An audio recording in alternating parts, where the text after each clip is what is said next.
I can interpret parts of an algebraic expression in real-world context. Here's what you need to know.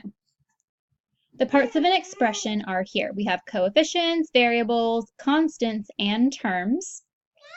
When a term contains a variable, the value of that term depends on the value of the variable. So if I have, in this case, 2x, the value of that whole chunk of stuff, 2x, depends on whatever x stands for. Constants don't depend on your variables at all. They're just constants. They're not tied to a changing number value represented by a variable. The coefficient of a variable is multiplied with your variable. For example, 3 times p could represent $3 for every popsicle.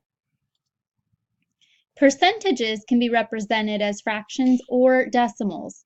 So this just goes back to converting between fractions, decimals, and percentages. 64% could be 64 out of 100. It could also be written as 0.64 or 64 hundredths. Let's do an example together. The final cost of a clothing item with a $15 coupon in a state that charges 3% sales tax is given by this expression, 1.03 times x minus 15. The variable x represents the cost of the item before the sales tax and the coupon are applied. What does x minus 15 represent? Is it the amount of the coupon, the cost of the item after the coupon, the final price of the purchase, or the sales tax on the purchase? Let's break it down. 1.03 means 103%. Let's think about what that means in the context of this problem. The problem states that we have a 3% sales tax. That means that when I pay for this item, I'm paying for 100% of the item's price plus an additional 3% of the item's price with the sales tax. 100% plus 3% gives me 103% or 1.03. X minus 15 must represent $15 less than the amount of the item because it told us X represents the cost of the item before we apply any discounts or taxes. We know there was a $15 coupon, so if we take $15 off, X is the original price of the item. Notice how the entire term X minus 15 will change depending on what X is. If the original price of the item was $20, then after the coupon it's only $5.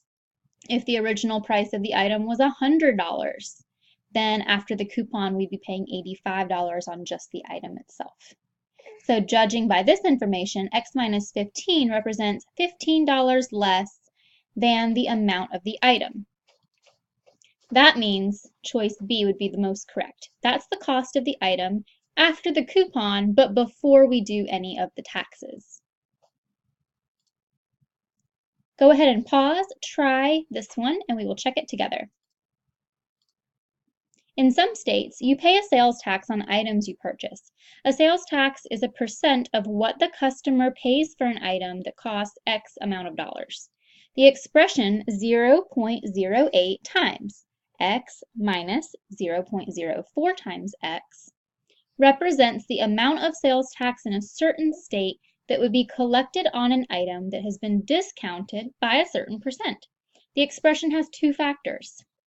What does the factor x minus 0.04 times x represent? Let's break this one down. 0.08 means 8%.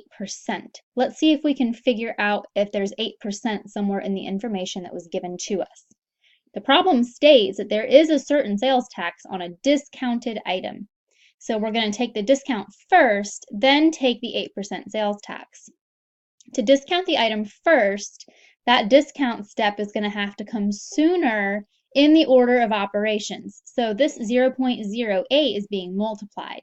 That means we need to go sooner in the order of ops than multiplication in order to find the discount for the item.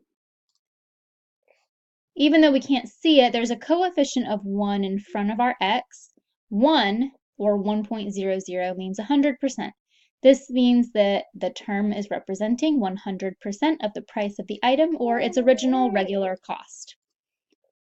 0.04 times x is representing just the discount of the item's price. So the entire term x minus 0.04x means my regular price of the item is decreased by 4%. The problem states an item is discounted by a certain percent, so that certain percent must be 4. We get 4% off this item. It's not a crazy good discount, but sometimes that's just enough. So the factor x minus 0.04 times x represents the discounted cost of the item. If you want more on this topic, check out the Learning Target spreadsheet for additional resources, videos, and practice.